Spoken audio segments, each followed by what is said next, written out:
माधव कुंज बिहारी राधा माधव कुंज बिहारी जय राधा माधव कुंज बिहारी जय राधा माधव कुंज बिहारी जय गोपी जन वल्लभ गिरिवरधारी जय गोपी जन वल्लभ गिरिवरधारी यशोदानंदना व्रज जन रंजना यशोदानंदना यशोदानंदना व्रज जन रंजना यशोदानंदना व्रज रंजना यमुना तीरा वनचारी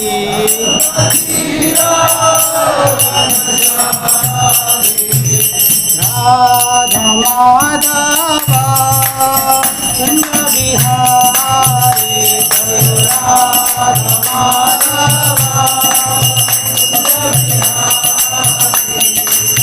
गोपी जन वल्लभ गिरिवरधारी गोपी जन वल्लभ यशोदानंदन व्रज जन रंजना यशोदानंदन व्रज यशोदानंदन व्रज जन रंजना यशोदानंदन यशोदानंदन व्रज जन रंजना यशोदानंदन व्रज जन रंजना यमुना तीरा वनचारी हरे कृष्ण कृष्ण कृष्ण हरे हरे हरे राम राम राम हरे हरे हरे कृष्ण कृष्ण कृष्ण हरे हरे हरे राम हरे कृष्ण कृष्ण कृष्ण हरे हरे हरे राम राम राम हरे हरे हरे कृष्ण हरे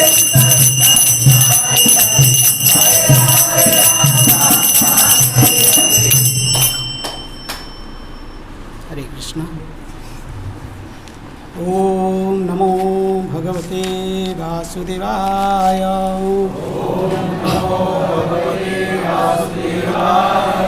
ओम नमो भगवते वासुदेवाय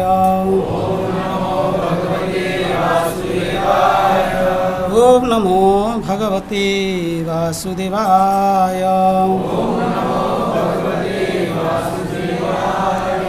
ओम अज्ञानतिमिरान्धस्य ज्ञानञ्जनशलाकया चक्षुरुन्मिलितं येन तस्मै श्रीगुरवे नमः। श्रीचैतन्यमनोभीष्टं स्थापितं येन भूतले स्वयं रूपा कदा मह्यं ददाति स्वपदान्तिकं वन्देऽहं श्रीगुरो श्रीयुतापदकमलं श्रीगुरुवैष्णवांश्च श्रीरूपं साग्रजातं शरणागतं तं सज्जीवं साद्वैतं सावधूतं परिजनसहितं कृष्णचैतन्यदेवं श्रीराधाकृष्णपादां हे कृष्ण करुणा सिन्धु दीनबन्धु जगत्पते गोपेश गोपिकान्त राधाकान्त नमस्तुते तप्त कांचन गौरांगी राधे वृंदावनेश्वरी वृषभानुसुते देवी प्रणमामि हरिप्रिये वंशाकल्पतरुभ्यश्च कृपा सिन्धुभ्यः च पतितानां पावनेभ्यो वैष्णवेभ्यो नमो नमः। जय श्री कृष्ण चैतन्य प्रभु नित्यानंद श्री अद्वैत गदाधर शिवासादि गौर भक्तवृंद। हरे कृष्णा कृष्णा कृष्णा हरे हरे हरे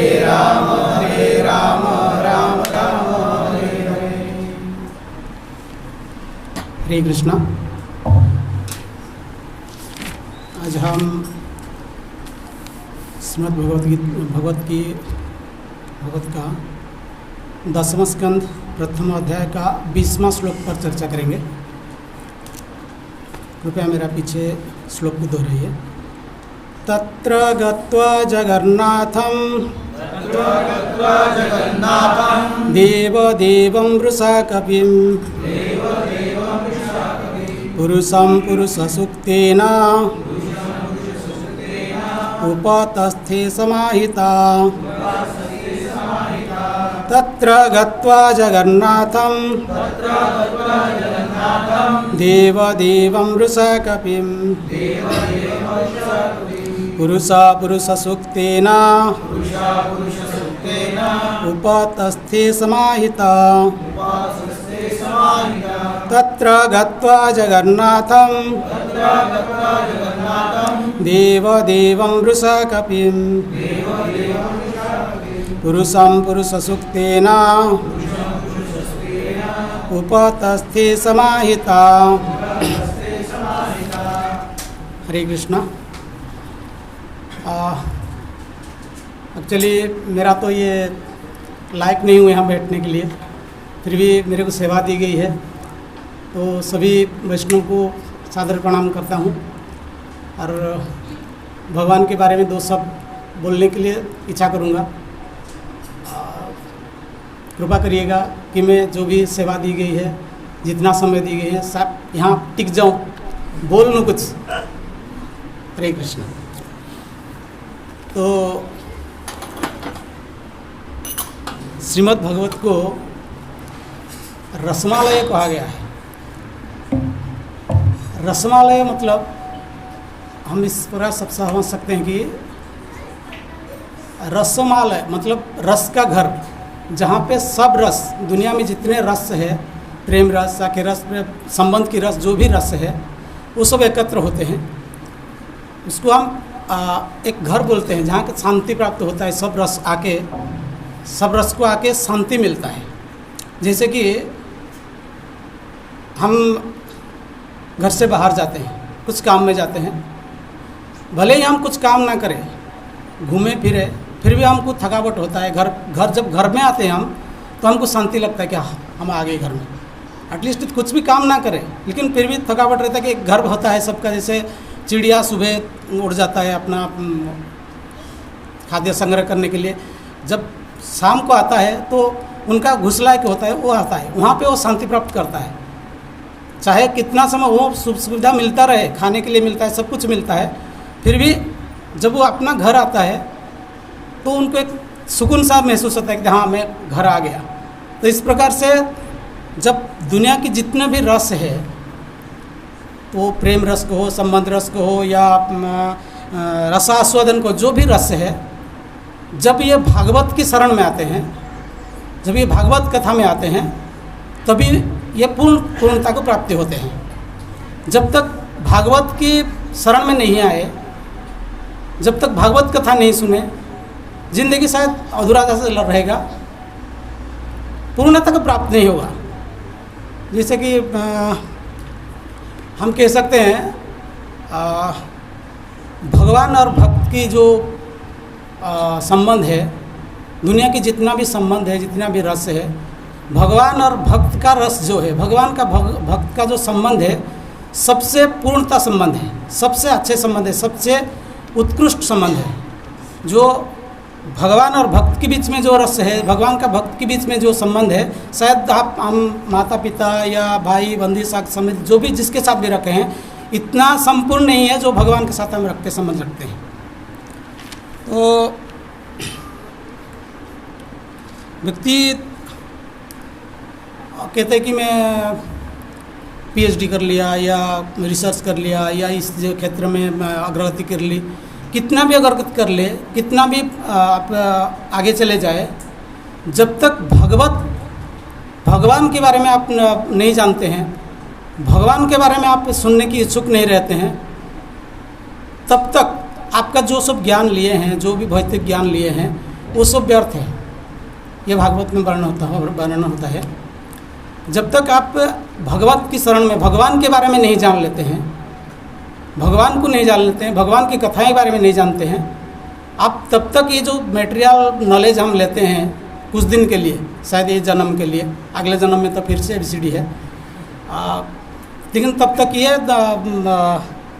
पूर्ण ज्ञान नहीं माना जाएगा। जब तक आप भगवान के बारे में नहीं जानते, भगवत गीता नहीं सुनते, भागवतम नहीं जानते, शास्त्रों को नहीं जानते, तब तक आप ये जो ज्ञान लिए हैं ये सब व्यर्थ है। तब तक आप भगवान के शरण में आना चाहिए, भगवत गीता के बारे में जानना चाहिए, भागवतम जानना चाहिए।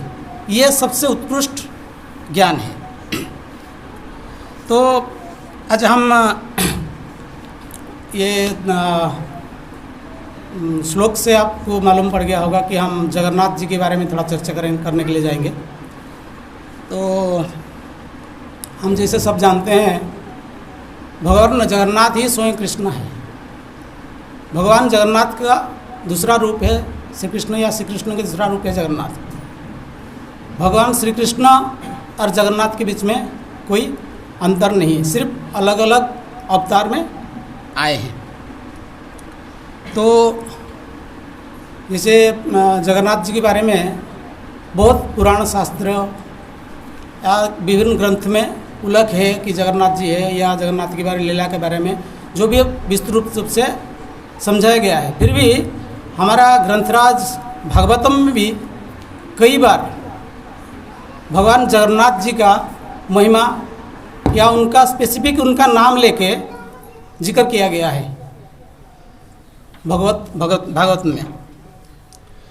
तो श्रीमद् भागवत में भी ये श्लोक आता है, 10वां स्कंद 20वां श्लोक आता है। तो ये श्लोक सुखदेव गोस्वामी परीक्षित महाराज को बोलते हैं। परीक्षित राजा को तब भी बोलते हैं जब भी परीक्षित महाराज सुखदेव गोस्वामी को कहते हैं कि मुझे भगवान कृष्ण के बारे में सुनने की जिज्ञासा है। तभी सुखदेव गोस्वामी परीक्षित महाराज को कहते हैं, हे राजन, आप सही निर्णय लिया है।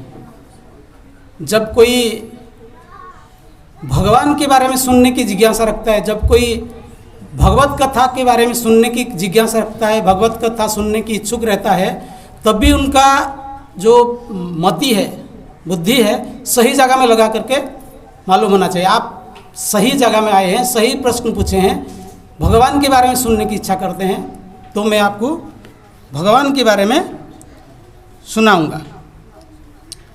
तो भगवत कथा जहाँ पे होती है वहाँ पे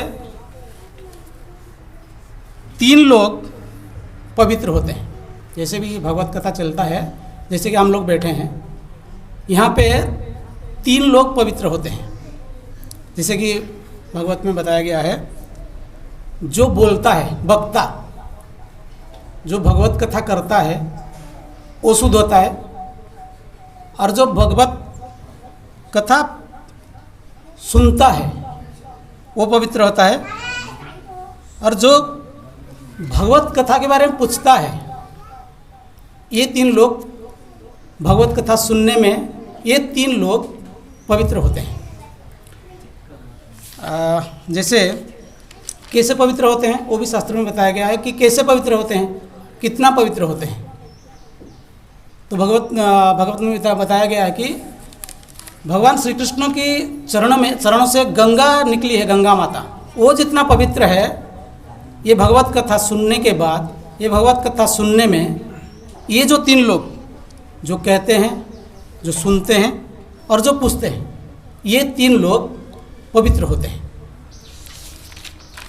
और भगवत कथा जहाँ पे चलता है वहाँ पे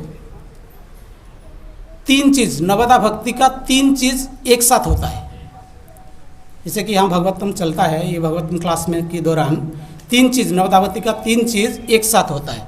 जैसे श्रवण, कीर्तन और स्मरण, ये 3 चीज़ एक साथ हम लोग अभी कर रहे हैं। हम कैसे समझे कि 3 चीज़ें एक साथ होता है।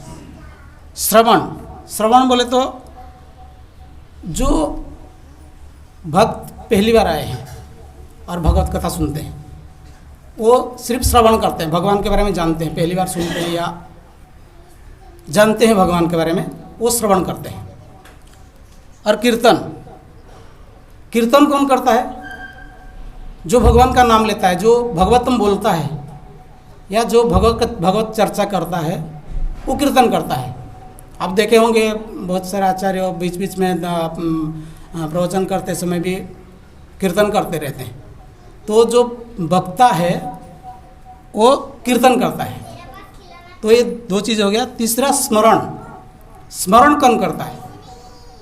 जैसे मैं ये कथा बता रहा हूँ, कुछ भक्तों को ये कथा पहले से पता है, तो मैं बोलने के दौरान उनको स्मरण होता है कि इसके बारे में ये बोलेंगे, इसके बाद ये होगा, इसके बाद ये होगा। जो भगवान के बारे में वो स्मरण करते हैं। जो भक्त बात पहले से सुने हुए हैं ये कथा, तो वो लोग स्मरण करते हैं कि इसके बाद ये होगा, इसके बाद ये होगा, इसके बाद ये होगा, ये भगवान के, इसके बाद ये करेंगे, उनको स्मरण होता है। तो ये जो नवदा भक्ति है, ये 3 चीज़ एक साथ होता है। जब भगवतम क्लास चलता है तो ये 3 चीज़ एक साथ होता है। तो हम कथा के ऊपर आएंगे। सुखदेव गोस्वामी परीक्षित महाराज का उत्साह बढ़ाए और कथा बोलने शुरू किए। तो परीक्षित महाराज ने पूछे हैं कि सुखदेव गोस्वामी को कि मुझे भगवान के बारे में जानकारी चाहिए, भगवान के बारे में सुनना चाहता हूँ, जानना चाहता हूँ। तो सुखदेव गोस्वामी बोलना स्टार्ट किए कि द्वापर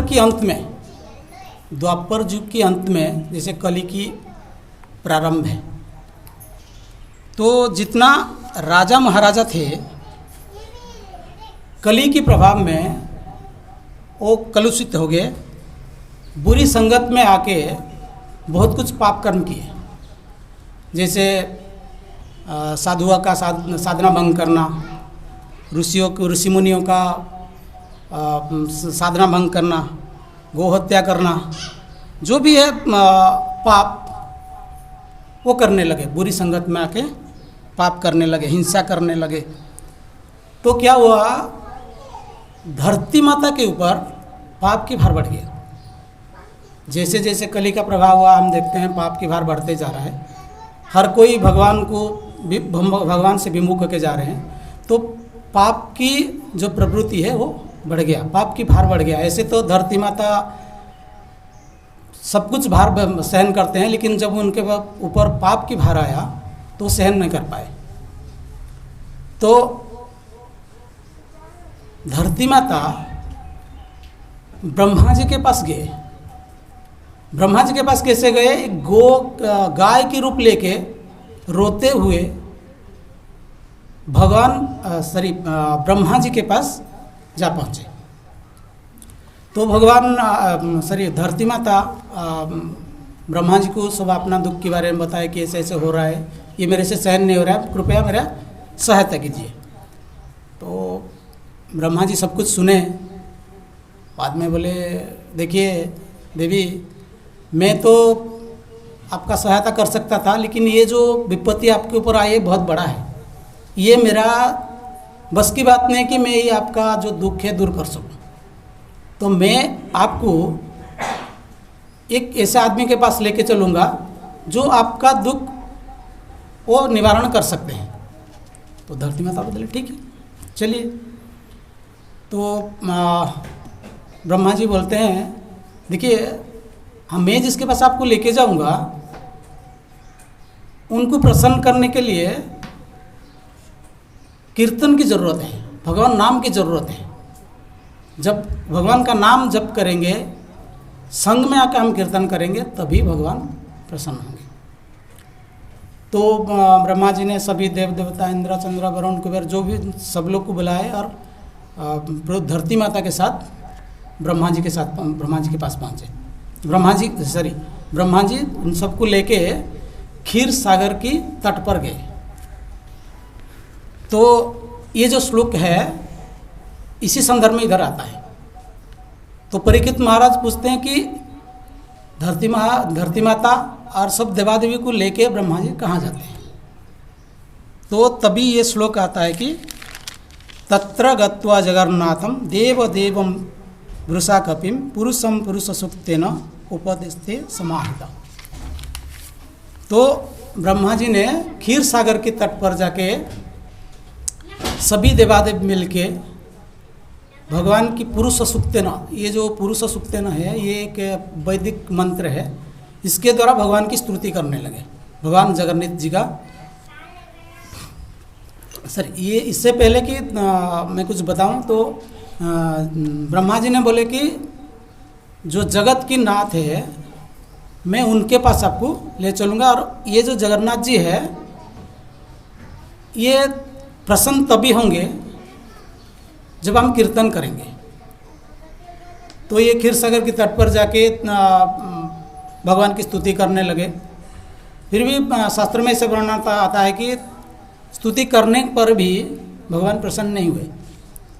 तो बाद में सभी देवादेव मिलके भगवान की कीर्तन करने लगे, जैसे कि जगन्नाथ स्वामी नयन पथगामी भवत में, जगन्नाथ स्वामी नयन पथगामी भवत में। तो कीर्तन करने के बाद भगवान प्रसन्न हुए और प्रकट हुए। प्रकट होने के बाद ब्रह्मा जी ने बोले ऐसे ऐसे धरती माता आए हैं मेरे पास, ऐसे आपको दुख लेके प्लीज़ उनका दुख निवारण कीजिए। तो जगन्नाथ जी कहते हैं कि नेक्स्ट युग में, परवर्ती समय में स्वयं भगवान श्री कृष्ण आएंगे। ये जो पाप की भार है, सब असुर है, जो भी है आपके ऊपर, धरती के ऊपर है, उनको उद्धार करेंगे। तो हम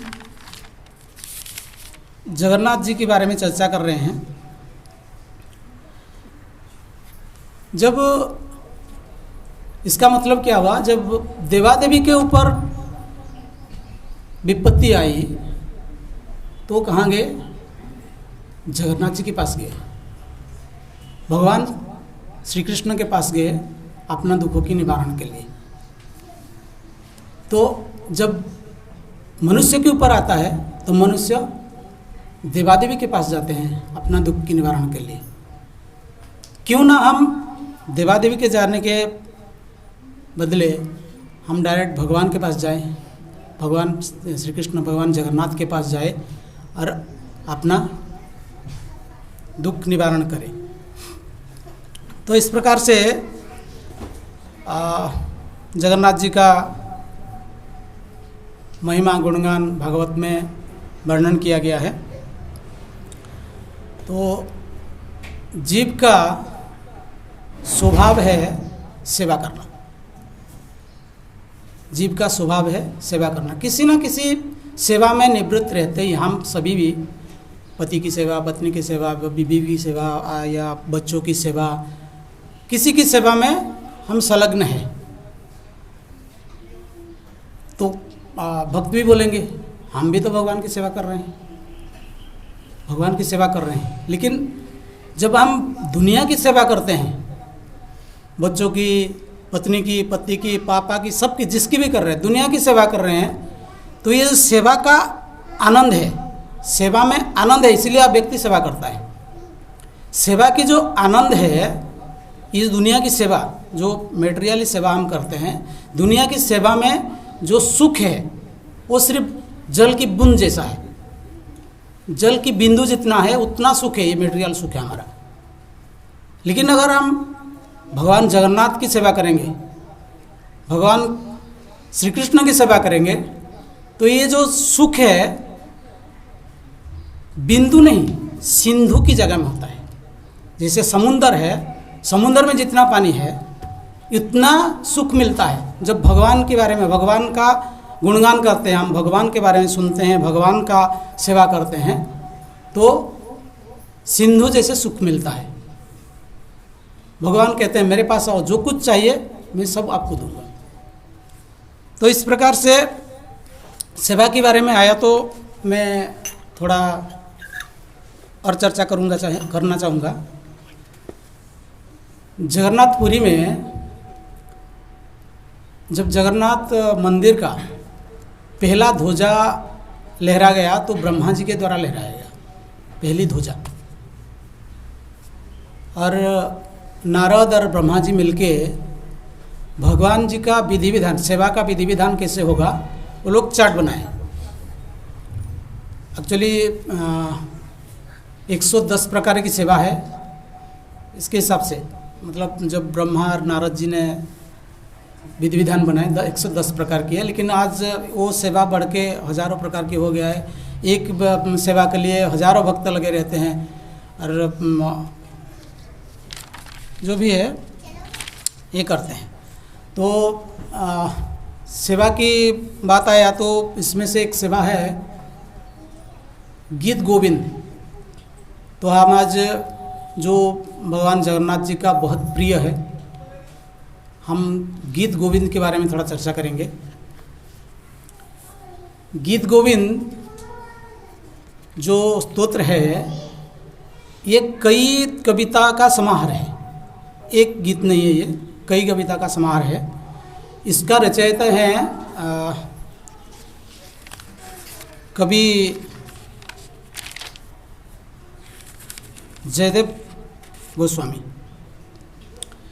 तो कवि जयदेव गोस्वामी पुरी के पास किंदु बिल्लो ग्रह करके ग्राम एक गांव है, वहाँ पे रहते थे। और ये कवि से पहले ये बहुत बड़ा भक्त है जगन्नाथ जी का। इनका मन में ये इतना बड़ा भक्त है कि ये इनका मन में जो भी आता भगवान का जो लीलाएं है उनका मन में चलता था। दूसरी तरफ एक ब्राह्मण थे जिनको कोई संतान नहीं था। तो एक बार वो जगन्नाथ जी के पास आए। उनका जो 22 सीढ़ियाँ 22 सीढ़ियाँ आपको मालूम होगा जगन्नाथ जी के जाने से पहले, उनका मंदिर से प्रवेश करने से पहले। तो सीढ़ी में आके वो मन्नत मांगे कि हे भगवान, मेरा अगर कोई संतान संतति होगा तो मैं आपका सेवा में लगा दूंगा। तो कुछ दिन बीत गया तो भगवान की कृपा से उन ब्राह्मण के घर में एक पुत्र की संतान उत्पत्ति हुई। तो वो पुत्री का नाम वो रखे पद्मावती। तो जब वो पद्मावती बड़ी हो गई तो अपने वचन के हिसाब से वो ब्राह्मण फिर से जगन्नाथ जी के मंदिर में आए और भगवान के सामने खड़े होकर बोले, भगवान, मेरा वचन के हिसाब से मैं आपका कृपा से मेरे घर में जो पुत्री हुई थी मैं आपको सौंप रहा हूँ, कृपया उनको ग्रहण कीजिए। तभी भगवान की मूर्ति, भगवान के विग्रह बोल पड़े, हे ब्राह्मण, मेरे ही स्वरूप, मेरे ही भक्त बाजू में गांव में रहते हैं कवि जयदेव गोस्वामी, कवि जयदेव, उनके पास जाइए और तुम्हारा पुत्री का विवाह उनके साथ कर दीजिए। तो भगवान के आदेश, तो ब्राह्मण भगवान को प्रणाम किए और चल पड़े कविराज जयदेव के घर में। तो कविराज जयदेव तभी साधना में रत थे, भजन में मस्त थे। तो ब्राह्मण जाके बोलते हैं, महाराज, भगवान जगन्नाथ जी ने भेजे हैं मेरा पुत्री का विवाह आपके साथ करने के लिए।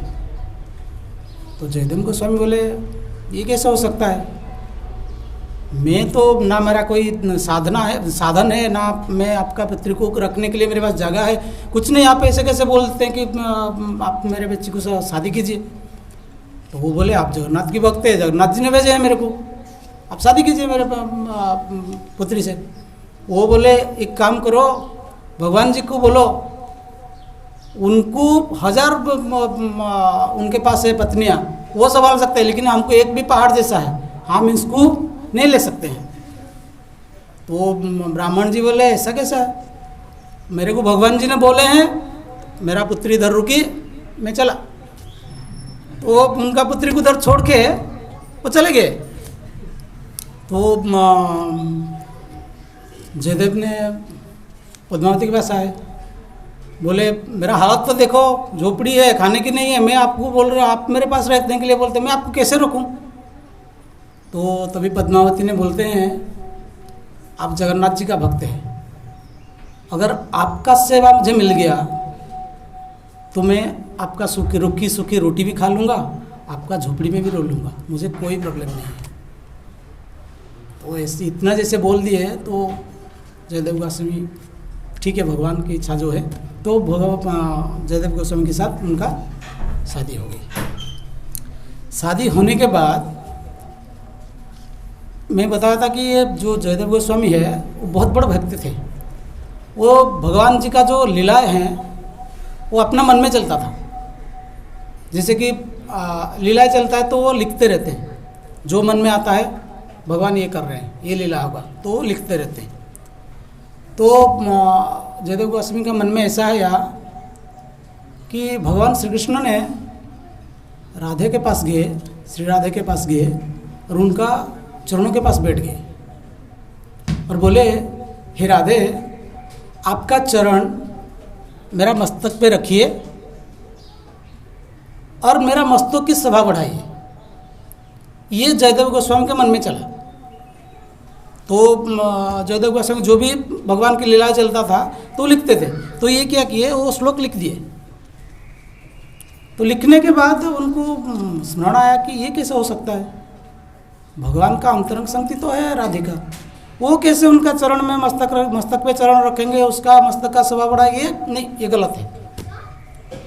तो जयदेव गोस्वामी क्या किए, वो श्लोक मिटा दिए और पद्मावती को बोले, ठीक है, मैं नहाने के लिए जा रहा हूँ, ठीक है आप जाइए। तो ये नहाने के लिए चले गए।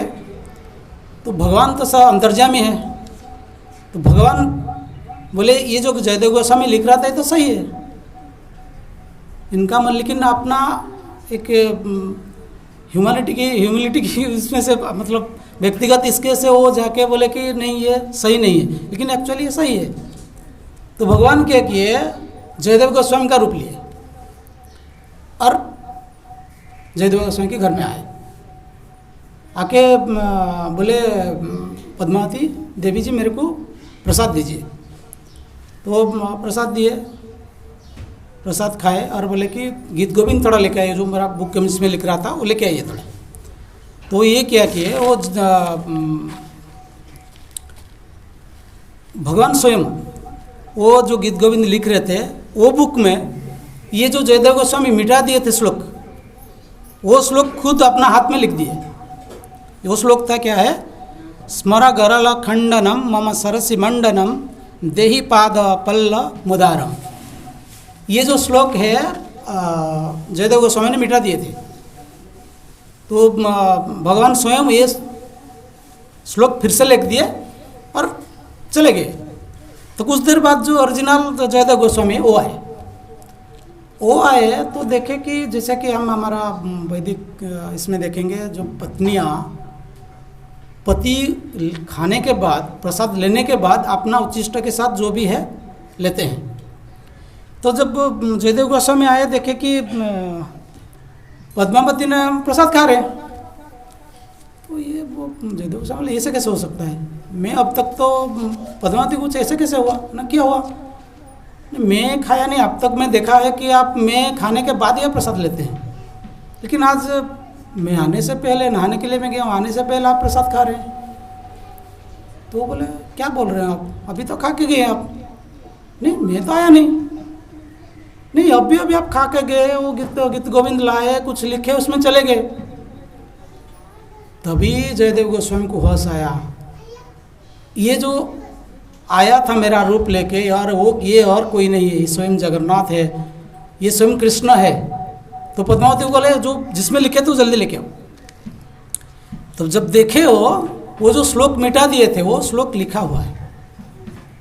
तो जयदेव गोस्वामी धन्य धन्य हो गए और ऐसे कहते हैं कि वो अपने पत्नी का चरण में गिर गए, बोले धन्य है आप पद्मावती, आप भगवान का स्वयं भगवान का दर्शन किया। मैं इतना लिख के भी, इतना ये करके भी भगवान का दर्शन नहीं पाया, मैं अभागा हूँ। आप भगवान का दर्शन ले, आप भगवान को हाथ में खिलाए, भगवान को प्रसाद खिलाए, आपसे भाग्यवती कोई नहीं है। तो इस प्रकार से जयदेव गोस्वामी का ये जो गीत गोविंद है वो लिखे थे।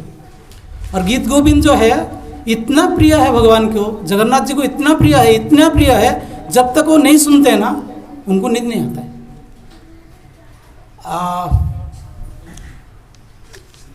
ये गीत गोविंद जो जगन्नाथ मंदिर में चला, कैसे चला उसके बारे में एक छोटा सा कथा है। एक दिन राजा ने, पुरी की राजा ने भगवान के दर्शन के लिए आए सुबह, तो देखे कि भगवान की जो कपड़े हैं वो फटे हुए हैं। तो सब पंडा को बुलाए, आप क्या कर रहे हो, इतना खर्चा हो रहा है, ये हो रहा है, वो हो रहा है, लेकिन भगवान जी को आप फटा कपड़ा पहनाए हैं। तो पंडाओं को डांटने लगे, डांट के बोले कि भगवान जी का वस्त्र चेंज करवा दो। तो ये गए, तो भगवान जगन्नाथ जी ने सपने में आए कि ये जो वस्त्र फटा था ये उनका कोई दोष नहीं है, पंडाओं का कोई दोष नहीं, सेवक का कोई दोष नहीं है। तो ये पूछे कि कैसे, फिर क्या हुआ कि आपका वस्त्र फटा कैसे? वो बोले पीछे की बगीचे में एक छोटी सी लड़की गीत गोविंद गा रहा था, सुबह सुबह फूल तोड़ते हुए गीत गोविंद गाता रहा था। तो मैं गीत गोविंद सुनने के लिए उनके पीछे पीछे गया था, तो शायद पीछे कांटा लगा होगा, तो मेरा वस्त्र फटा होगा। तो राजा को होश आया, दूसरे दिन आए, सबको बुलाए कि ऐसे ऐसे भगवान ने बोले हैं कि भगवान का प्रिय है ये। तो भगवान को तब से जब सोते हैं, चंदनला की भेष होता है, तभी गीत गोविंद गाया जाता है। ऐसे है, जब तक भगवान का जो वस्त्र है उसमें भी आप देखे होंगे, उसमें भी जब सोते हैं भगवान, उसमें गीत गोविंद लिखा रहता है। जब तो गीत गोविंद का वस्त्र नहीं पहनेंगे भगवान को नींद नहीं आता है। तो भगवान जी का ये महिमा बहुत बहुत, जगन्नाथ जी बहुत कृपालु है। और जब ये जयदेव गोस्वामी ये लिखे गीत गोविंद, ये पूरा उड़ीसा में फेमस हो गया। सबका मुंह में रहता था एक दो पत्ते, ऐसे भी सबको तो सब कुछ नहीं आता है, फिर भी हम जैसे देखते हैं मूवी या नया नया एल्बम सॉन्ग आता है, सबका मुंह में आता है, गुनगुनाते हैं। तो सब उड़ीसा में जितना है, कहीं भी इंडिया में कहीं भी नया कुछ आता है तो उसको लोग ये करते रहते हैं। तो ये जो गीत गोविंद लिखा गया इतना प्रसिद्ध हो गया, हर किसी का मुंह में थोड़ा रहता था, कोई ना कोई कुछ कुछ गुनगुना रहता था। तो भगवान जी के बारे में और भी कथा है, और एक कथा मैं बताऊंगा। एक बार क्या हुआ, किसी भक्त के घर में एक चोर ने चोरी किया, चोरी का सब जितना धन संपत्ति था सब लूट लिया। और जाते जाते भक्तों का घर का अल्टर रहता है हॉल में ज़्यादातर, तो जाते जाते देखा कि वो शालिग्राम शिला है। तो उसको क्या है, सोना और चांदी का जो वस्त्र पहनाते हैं ना, वो पहना के रखे थे। तो चोर को क्या मालूम है, वो क्या किया, वो शालिग्राम में उठा के लेके चला गया। रास्ते में जाते जाते जो भी है पैसा, जो भी है धन संपत्ति सब जेब में भर लिया, और वो शालिग्राम शिला का जो वस्त्र था वो निकाल दिया। निकालने के बाद देखा पत्थर है, तो शालिग्राम शिला का जो वस्त्र है वो जेब में डाला और आगे गया। तो पत्थर का क्या होगा उसका, चोर को क्या मालूम है शालिग्राम की शिला क्या होता है। तो रास्ते में एक मोची का दुकान आया, तो मोची का पत्थर की बहुत ज़रूरत होता है, वो धार लगाने में, तो ठोकने में। तो वो मोची को बोला ये पत्थर आपको चाहिए क्या? तो वो बोला हाँ चाहिए तो होता है, ये अच्छा पत्थर है। तो ये चोर बोला मैं ऐसे नहीं दूंगा, मेरे को 1 रुपया चाहिए, 1 रुपये दोगे तभी दूंगा मैं पत्थर। तो ये देखा 1 रुपये में क्या है, दे दो, अच्छा पत्थर है दे दो। तो वो क्या किया, 1 रुपये वो चोर को दिया और ये पत्थर ले लिया। पत्थर लेके क्या किया, वो जो मोची का काम क्या है, जुद्धा सिलाना, उसको ठोकना, सिलाना, ये सब काम है। तो वो क्या करता था, वो शालिग्राम शिला को कभी इतना पत्त मारता था, कभी ठीक किचकिला टूकता था, कभी नीचे रख देता, कभी फेंक देता था, ऐसे करता था। तो अपना काम में उसको मालूम नहीं है ये भगवान है। तो एक दिन क्या हुआ, एक ब्राह्मण ने उसका दुकान में जूता सिलाना है, तो वो ब्राह्मण ने पहचान लिए कि ये शालिग्राम शिला है, ये मोची इसके साथ ऐसा कर रहा है, उसको ठोक रहा है, जूता में घुसेड़ रहा है, नीचे फेंक रहा है, तो कुछ कुछ कर रहा है उसको। तो मोची को डांटने लगा ब्राह्मण, मूर्ख क्या कर रहा है, ये भगवान है, तुम ऐसे उसको जूते के साथ ये कर रहा है वो कर रहा है। वो मोची को क्या कहला, ये भगवान है, ये तो पत्थर है, ये तो मैं कब से ले रहा हूँ, पत्थर है, ये कर रहा हूँ मैं। मूर्ख, ये भगवान है, एक काम करो तुम इसको मेरे को दे दो। जो मोची ने बोला मैं ऐसे नहीं दूंगा, मैं 1 रुपया लूँगा, 2 रुपये लूँगा तुमसे, 1 रुपये में खरीदा है, लाभ उसको चाहिए, मेरे को 2 रुपये चाहिए। तो ये ब्राह्मण को मालूम है भगवान है, तो क्या क्या 2 रुपये उसको दिया और शालिग्राम शिला आपका घर में अपना घर में ले लिए। लेके क्या किया, वो जैसे विधि विधान के हिसाब से वो लोग घी में मालिश किए, ये किए, जैसे भगवान को हम बोलते हैं कि कांटा लगा है इसको, जैसे हम खुद का घर का सदस्य जैसे करते हैं, वो अपना अच्छा से संभाल के रखे, रोज पूजा कर रहे थे। तो एक दिन भगवान उनका सपने में आए, ब्राह्मण के सपने में।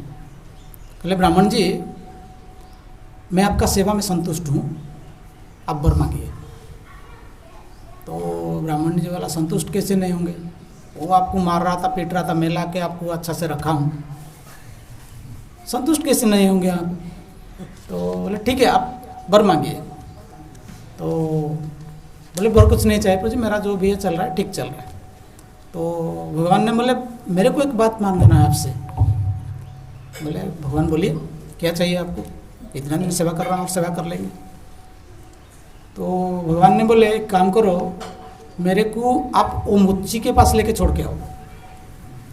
तो ये ब्राह्मण बोले मुच्ची के पास, मुझे वो मुच्ची, वो तो आपको मारता था, पीटता था, कुछ भी करता था, वो चप्पल में लगाता था, कुछ भी करता था, उसके पास क्यों जाना चाहते हैं आप। भगवान ने बोले आपका घर में मैं जो 56 भोग खा के जितना भी शांत नहीं हूँ, जितना भी खुशी नहीं हूँ, वो जो मोची है मेरे को रोज़ पीटता था, सब कुछ करता था, लेकिन रोज़ मेरे को जो पीटता था ना, तभी वो गीत गोविंद गाता था। 1-2 बात, क्योंकि मैं आपको बोला सबका मुंह में रहता था, 1-2 काम करते के टाइम में हम कुछ कुछ करते हैं, भगवान के नाम ये करते रहते हैं। तो वो क्या करता, जूता सिलाता, गीत गोविंद चलता था उसका। तो भगवान ने बोले वो मैं गीत गोविंद मेरे को सुनाता था, मेरे को उनके पास रहना है, आपके पास नहीं रहना है, क्योंकि आपके गीत गोविंद नहीं चलता है। मैं जहाँ गीत गोविंद चलता है मेरे को वहीं पे लेके चलो। तो भगवान के आदेश से दूसरे दिन ब्राह्मण ने उस शालिग्राम शिला को लिए और मोची के पास गए। मोची को बोले भगवान ने बोले कि आपके पास रुकने के लिए। मेरे पास रुकने, मैं तो क्या करूँगा उसको, अभी मैं नहीं ले सकता उसको। बोला नहीं, भगवान ही है, स्वयं भगवान है, भगवान ने मेरे को सपने में आके बोले हैं कि आपके पास जाना चाहते हैं। तो मोची बोलता है अगर इसके लिए आप आए हैं कि लौटा के आपका पैसा लेना चाहते हैं, तो मेरे पास पैसा नहीं है, मैं पैसा नहीं दे सकता है। ब्राह्मण जी ने बोले भगवान आपको मेरे को पैसा नहीं चाहिए, भगवान स्वयं भगवान है, आप रखिए, उनको पूजा कीजिए, भगवान आपके पास साथ ही रहना चाहते हैं। तो वो मोची ने लिए अपना जो भी है अच्छा से फिर भगवान की पूजा किए। और इस तरह भगवान की कृपा, जहाँ पे गीत गोविंद चलता है, जहाँ पे उनका कथा होता है, उनका बारे में चर्चा होता है, वहीं पे भगवान रहने की पसंद करते हैं। तो इस प्रकार से सेवा भगवान जी का होता है। बहुत सेवाएं हैं, अगर टाइम हो तो और छोटा सा मैं कथा बताना चाहूँगा। जैसे कि महाप्रसाद, प्रसाद हम जगन्नाथ जी जहाँ रहते हैं वो प्रसाद की बुकी है। जब प्रसाद बहुत खाते हैं, हम क्या करते हैं, जब घर में प्रसाद बनाते हैं छोटा छोटा कटोरी में लेके भगवान को दिखाते हैं, लेकिन जगन्नाथपुरी में ऐसा नहीं होता है। जो भी बनता है सब भोग भगवान के सामने रहता है, तभी भगवान खाते हैं। 56 भोगी है, सब कुछ खाने के बाद ही दूसरे को देते हैं। तो ये जो महाप्रसादम कैसे शुरू हुआ उसके बारे में थोड़ा सा कथा बताऊंगा। एक बार क्या हुआ, नारद मुनि ने विचरण करते करते गोलोक धाम जा पहुँचे। तो लक्ष्मी जी ने उनका स्वागत किए, बोले देवर्षि आइए, क्या सेवा चाहिए। तो नारद ने बोले मुझे प्रसाद चाहिए।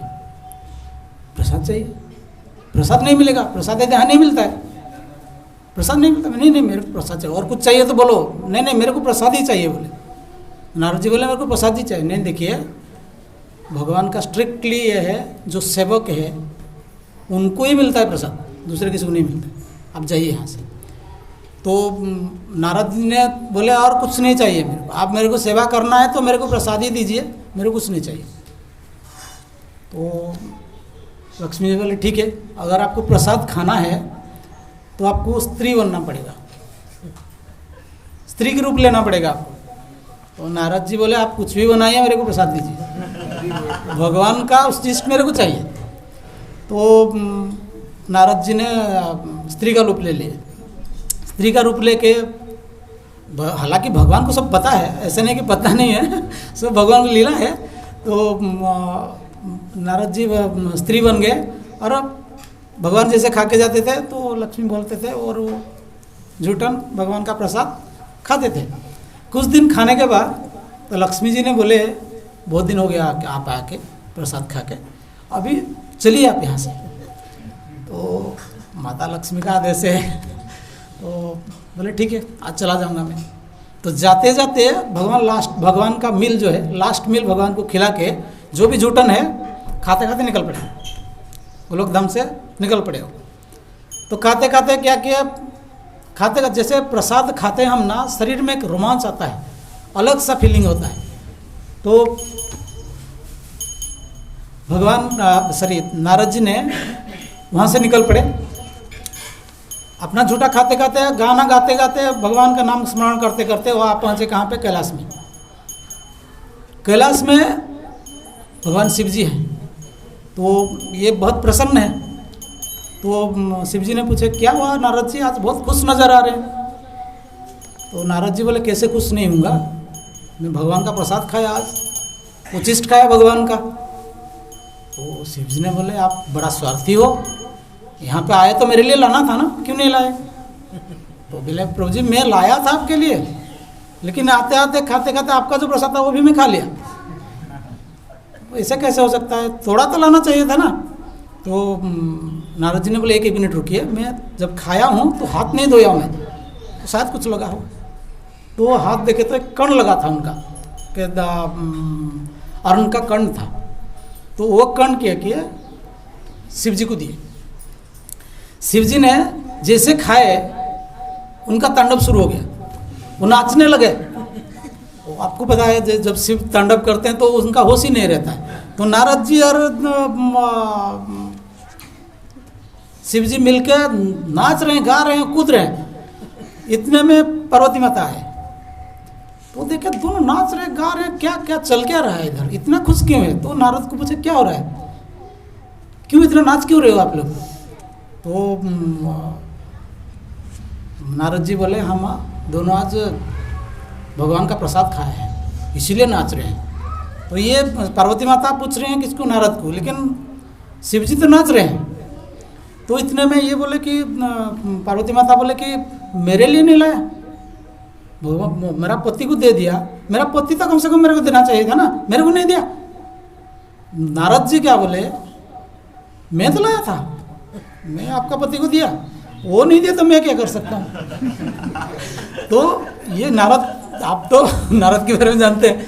तो ये जो है बोल के निकल पड़े वहाँ से, मतलब आप जानते हैं ऐसे झगड़ा। लेकिन इसका मतलब ये नहीं कि नारद, ये इसके लिए नारद का अलग रूल है, उनका महत्व उद्देश्य था, इसलिए सब ना चल रहा था लीला। तो नारद जी क्या कि इतना बोल के वो निकल गए, वहाँ से निकल पड़े। तो पार्वती जी ने शिव जी के पास गए, आप कैसे प्रसाद खाए मेरे को नहीं दिए, आप दोनों खा के नाच रहे हैं, मेरे को प्रसाद नहीं चाहिए। तो वो बोले किसने बोला आपको मैं खाया, वो तो एक कण दिया मेरे को, इतना सा दिया, मैं उतना खाया नहीं। वो नारद जी बोल रहे हैं लाया था तुम्हारे लिए प्रसाद, मेरे को देना चाहते, क्यों नहीं दिया आपने। तो नारद में शिव जी समझ गए ये तो नारद ही नारद रुके, तो वो बोले कि देखिए देवी ऐसा है, वो थोड़ा सा लाए थे, वो झूठ बोल रहे हैं। तो तब तक देखा तो नारद जी नहीं है, वहाँ से निकल पड़े हैं, वो नारद नहीं है। तो ये क्या करे, ठीक है समझाए। तो पार्वती देवी ने क्या किया, आप दोनों मेरे को प्रसाद नहीं दिए ना, तो मैं प्रसाद खा के रहूँगा। तो पार्वती जी क्या किए, कठोर तपस्या किए, भगवान जगन्नाथ जी का, कृष्ण का कठोर तपस्या किए। तपस्या करके भगवान का प्रसन्न किए, भगवान प्रसन्न हुए। भगवान प्रसन्न होने के बाद आए तो भगवान बोले ठीक है मैं प्रसन्न हूँ, आप बताइए क्या चाहिए आपको। तो पार्वती जी ने बोले मेरे को 2 चीज़ चाहिए। क्या चाहिए? मेरे को महाप्रसादम चाहिए, पहला मेरे को महाप्रसादम चाहिए। और कैसे चाहिए? ये शिव जी और नारद उनको मिलने से पहले मेरे को मिलना चाहिए। आपका जो प्रसाद होगा मेरे को पहले ही चाहिए, उससे पहले मेरे को ये लोग दिया नहीं, मैं पहले ही खाऊंगा, बाद में कोई भी खाएगा। तो वो बोले ठीक है तथास्तु। और क्या है ना, ये प्रसाद मैं खाने के बाद, मेरे पास आने के बाद, तो पार्वती जी ने तो जगत जननी है, तो वो बोले कि मेरे सभी बच्चे को ये प्रसाद चाहिए, मैं जब मेरे होने के बाद ये जो प्रसाद है सबको मिलना चाहिए। तो भगवान बोले तथास्तु। तो ये जो प्रसादम है, पुरी में जल लगता है, पहला प्रसाद लगने के बाद उनका परिसर में बिमला माता का मंदिर है, और ये बिमला माता और कोई नहीं है, पार्वती जी है। ये प्रसाद लगने के बाद पहला प्रसादम उनके पास जाता है, वहाँ से फिर आनंद बाजार में आता है प्रसाद बंटने के लिए। तो इस प्रकार से प्रसादम जो आने की विधि, सबको मिलने की विधि इस प्रकार था। और जय जगन्नाथ। सॉरी अगर मैं कुछ